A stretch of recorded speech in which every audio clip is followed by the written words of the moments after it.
रानी की मांग में सिंदूर भर रहे हैं कन्हैया जी। वही लोग आते हैं जो राधा कृष्ण के साथ राधा कृष्ण के विवाह में उपस्थित थे। 10 बार वृंदावन आओगे तब एक बार भांडे बनाने का मौका मिलेगा। आप सामने दर्शन कर रहे हो जहाँ राधा रानी की मांग में सिंदूर भर रहे हैं कन्हैया जी। पूरे ब्रज में क्या पूरे विश्व में अकेला एक ही मंदिर है जहाँ राधा रानी का विवाह हुआ है। आपने हर जगह दर्शन किए होंगे तो कहीं ठाकुर जी के हाथ में बंसी मिलेगी और कहीं लड्डू मिलेगा। आज आप यहाँ सामने दर्शन कर रहे हो तो चुटकी लेके राधा रानी की मांग में सिंदूर भर रहे हैं कन्हैया जी। इस स्थान का नाम है भांडेरवन। ये विवाह भांडेरवन में ही हुआ है। ऐसा था, राधा रानी बड़ी थी, कन्हैया छोटे थे, तो राधा रानी ने कन्हैया को अपने बराबर का बना लिया था। तो आकाश मार्ग से ब्रह्मा जी जा रहे थे, बोले मेरी कहीं पूजा नहीं होती और इससे अच्छा मौका मुझे जीवन में कभी मिलेगा नहीं कि इन दोनों का विवाह मेरे द्वारा कराया जाए। तो सब बोलेंगे राधा रानी का विवाह किसने कराया? तो कहेंगे ब्रह्मा जी। तो पिता का और पुरोहित का कर्म ब्रह्मा जी ने भी लिया है। कन्यादान भी ब्रह्मा जी ने लिया है, पुरोहित कर्म भी ब्रह्मा जी ने। देखो आवाज मैं दर्शन कराऊंगा आपको। देखो राधा रानी की मांग में सिंदूर भर रहे हैं कन्हैया जी। आप देखो यहाँ बंसी नहीं है मेरे ठाकुर जी के हाथ में, केवल चुटकी लेके राधा रानी की मांग में सिंदूर भर रहे हैं। आप देखिए दर्शन, आप अवश्य जरूर पधारे सभी भांडेरवन में जहाँ राधा रानी का विवाह हुआ है। राधा रानी की मांग में सिंदूर भरते हुए दर्शन करें। जब हाथ दे रहे हैं कन्हैया के हाथ में, कन्हैया जी विवाह करा रहे हैं।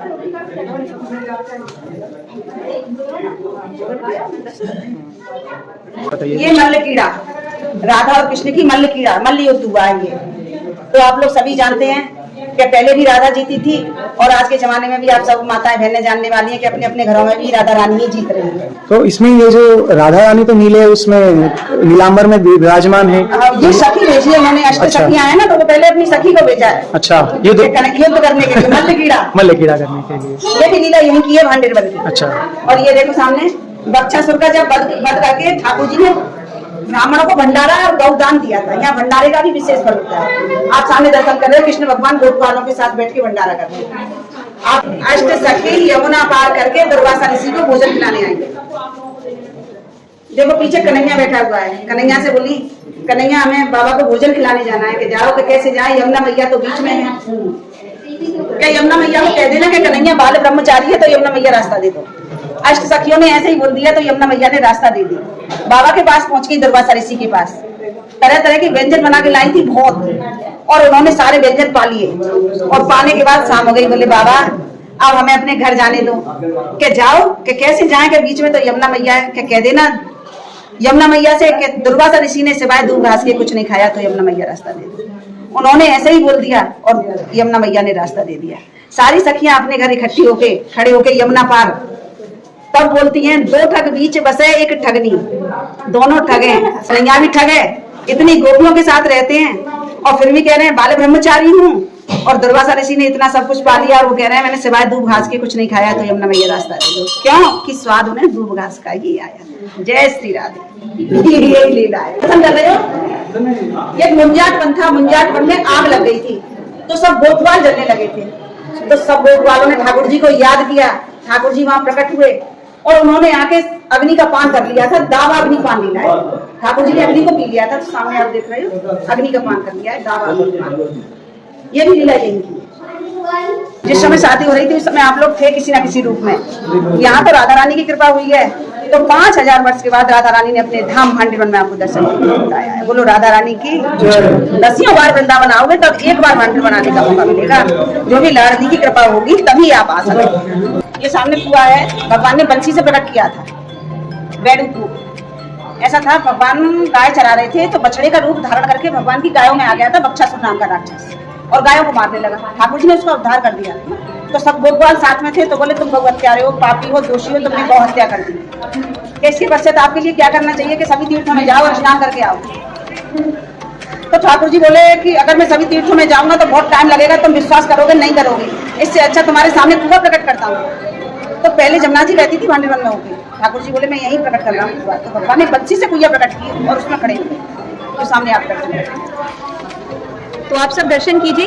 तो जैसे खड़े हुए उन्होंने सभी देवता अपने नाम पर जल छोड़ते गए। भगवान ने गौ हत्या का दोष निवारण कर लिया। ठाकुर जी बोले मैंने गौ हत्या की, मैंने दोष निवारण कर लिया, लेकिन मुझसे ज्यादा दोषी आप हैं। क्योंकि मैंने गौ हत्या की आपने देखी नहीं थी क्या? तो पाप करने वाले से देखने वाले को ज्यादा होता है। बोले ठाकुर जी हमें क्या करना चाहिए कि मेरे स्नान का जो पानी जा रहा है उसमें तुम स्नान करो। तो ठाकुर जी के स्नान का जो पानी जा रहा था उनमें ग्वाल वालों ने स्नान किया था। उन कुंडियों में आज ऐसी माता है स्नान करती हैं जिनके बच्चे नहीं होते, लड़की होती हैं, गर्भ खंडित हो जाते हैं, उसमें स्नान करने से मेरी राधा रानी उनकी मनोकामना पूरी करती है। बोलो राधा रानी की। सोमवती अमावस वाले दिन इस कुएं में दूध की धार निकलती है। आज भी पानी का कलर बदलता है। आज आप दर्शन करोगे तो इसमें काले रंग का पानी दिखेगा, और सोमवती अमावस वाले दिन दर्शन करोगे तो दूध के बर्तन को धुलके करते हैं इस तरीके का पानी हो जाता है, हल्का सा। सामने आप दर्शन कर रहे हैं, ये ठाकुर जी का सेहरा है। शादी हुई थी, वो सेहरा सराया जाता है कि वो मुकुट बच्चा सुनकर जैसे ठाकुर जी ने वध किया था तो अपना पाप मुक्त करने के बाद ठाकुर जी ने ब्राह्मण को गौ दान दी। और ये मनोकामना के लिए गोबर के स्वास्तिक बनाए जाते हैं। अपनी कोई भी मन्नत होती है तो उसके लिए मनोकामना के गाय के गोबर से स्वास्तिक बनाते हैं, वो राधा रानी उनको पूरी करती है। मुकुट के पास ही है, देखो आप दर्शन कर रहे हो। जय श्री राधे। वन का नाम है भांडीर वन, जो कि ब्रज के 12 वनों में मुख्य वन है। और भांडीर वन में ये दाऊ जी का मंदिर है। दाऊ जी ने प्रलंबा को उद्धार लीला की है, जो कि कंस ने एक सखा का रूप बना करके भेजा था। और भगवान का बाल वालों के साथ खेल चल रहा है तो खेल में सम्मिलित हुआ है, लेकिन भगवान को अंतर्यामी है, कंकर जाकर उसको पहचान गए। तो उससे पूछने लगे हमारी क्या मतलब है, तेरा क्या चाहता है?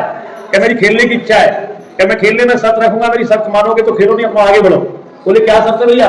तो शर्त यह है कि जो हार जाएगा वो जीते हुए को अपने कंधे पे या पीठ पे उठा के चलेगा। और कहां तक चल रहा है भैया? क्या ये भांडीर वट तक चल रहा है, ये बराबर में बट देखोगे इस बट प्रति की शर्त रखी थी। तो बोले ठीक है मुझे मंजूर है। तो कन्हैया जी ने उसको अपनी बारी में रख लिया। दाऊ दादा की तरफ श्रीरामा सखा दी है और बाद बाकी बच्चों से बोले भैया जल्दी पार्टी बना लो, खेल शुरू करो। खेल शुरू हुआ, कन्हैया जी हार गए और दाऊ जी को जिताया। और हारने के बाद कन्हैया जी श्रीरामा जी को अपने कंधे पर बिठा लाए। दाऊ दादा पलंग पर सवार हुए, कुछ दूर तो वो ग्वाल वालों के साथ हिल मिल के रहता है। तो एकदम दाऊ दादा को लेकर आकाश मार्ग को भग रहा है। तो दाऊ दादा बोले कर क्या रहा है? क्या तू मेरे कब्जे में आ गया, मुझे कंस के पास ले जाऊंगा। तो भगवान दाऊ दादा ने वो ध्वज कहलाते हैं, इतना वजन बढ़ाया, उससे सहाने गया, आके जमीन पर गिरा, तब उसका यहाँ पर प्राणांत हुआ है। बोलिए जय जय श्री दाऊ जी महाराज की जय। यहाँ देखो आप दर्शन कर रहे हो इस बट के, यहाँ फेरे वाली जगह है, यहाँ फेरे पड़े हैं ना, ये सामने देखो गठबंधन। जैसे लड़का लड़की की शादी होती है, फेंटा में गांठ लगाते हैं, तो ये देखो गठबंधन हुआ है। ठाकुर जी का आप दर्शन करें, पूरा एक ही पेड़ है। ऐसे परिक्रमा करते हैं बेटा, इस पेड़ की परिक्रमा एक परिक्रमा करते हैं और ऐसे निकलते हैं।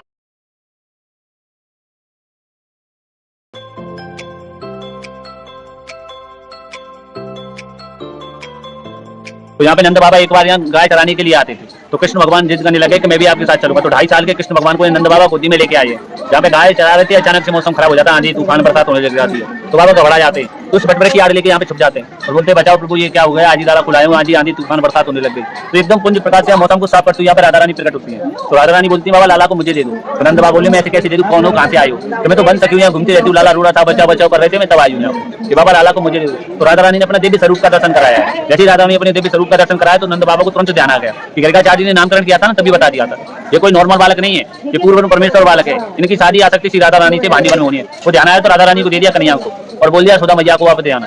तो ब्रह्मा जी पे तो पाप लगे थे, एक तो सरस्वती पुत्री थी, उन पर आसक्ति हुए थे, एक ग्वाल वाले बच्चों को चुरा के दे गए थे। तो सभी देवी देवताओं ने व्रत से निकाल दिया था। 68,000 वर्ष तपस्या के पुष्कर मैन मंदिर ब्रह्मा जी का पुष्कर में किसी कन्या का कन्यादान करोगे, पंडित का करोगे तो आपके दोनों पाप दूर हो जाएंगे, आपको समय आने पर पता चल जाएगा। तो यहाँ पे ब्रह्मा जी का आह्वान किया है, यहाँ ब्रह्मा जी आए, ब्रह्मा जी ने अग्नि को बटवे को साक्षी मान के विधि विधान से शादी कराई है। ये शादी का मन जो विस्तार रूप से गर्ग संहिता में ब्रह्म वैवर्त पुराण में की, तो गोविंद में हरवंश पुराण में दिया हुआ है। इस पेड़ में पीछे देखोगे तो जैसे शादी में मंडप बनाते हैं 4 खंभे गाड़ के, तो पेड़ में अपने आप ही नेचुरली मंडप बना हुआ है। और जैसे गांठ जोड़ने लड़का लड़की गठबंधन करते हैं, वो गठबंधन का भाव है। आइए दिखाते हैं, बनाते हैं 4 खंभे गाड़ के, तो ये मंडप है, 1 2 3 और ये 4 मंडप है 4 खंभे का।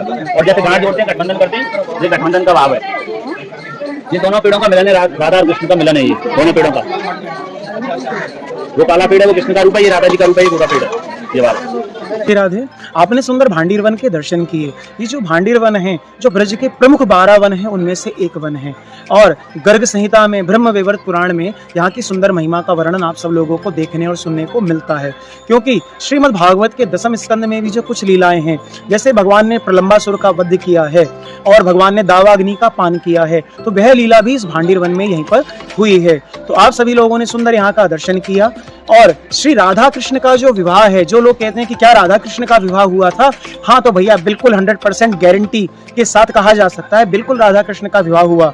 समग्र चीज, समग्र जो विषय है वो भागवत जी में नहीं दिया गया है कि कोई अगर दसम स्कंद का श्री कृष्ण की लीला का कोई वहां पर पढ़ता है, सुनता है, तो वहां पर इस लीला का वर्णन नहीं मिलता है। क्योंकि भगवान की जो कुछ गोपनीय लीला है, जब हम और पुराणों में, शास्त्रों में, उपनिषदों में जाते हैं, जो ब्रज के ग्रंथ हैं उनमें उसको श्रवण करते हैं, तो हमें पता चलता है कि भगवान ने और कौन कौन सी लीलाओं को किया है। तो सुंदर आपने यहाँ की लीलाओं का श्रवण किया कि यहाँ पर एक वेणुकूप है, ठाकुर जी ने बांसुरी से उस कुएं को खोदा और समग्र उसमें जितने तीर्थ थे वह सब आके विद्यमान हो गए, और सोमवती अमावस्या पर यहाँ पर खूब सुंदर मेला लगा करता है। ठाकुर जी ने यहाँ पर वन भोजन किया है, तो बहुत से लोग क्या करते हैं, अपने घर से भोजन बना के लाते हैं और यहाँ पर बैठकर भोजन को किया करते हैं। और कभी कभी अवसर मिले तो भैया यहाँ पर ब्रजवासियों के घर में जो कुछ आपको छाछ पीने को मिल जाए, बाजरे की रोटी मिल जाए, तो भैया वो जरूर उनसे लेकर खाइएगा, क्योंकि उसकी भी बड़ी यहाँ महत्वता है। ठाकुर जी ने स्वयं बैठकर अपने ग्वाल बालों के साथ यहाँ पर उस भोजन को ग्रहण किया है। और श्री ठाकुर जी ने यहाँ पर जो आपको एक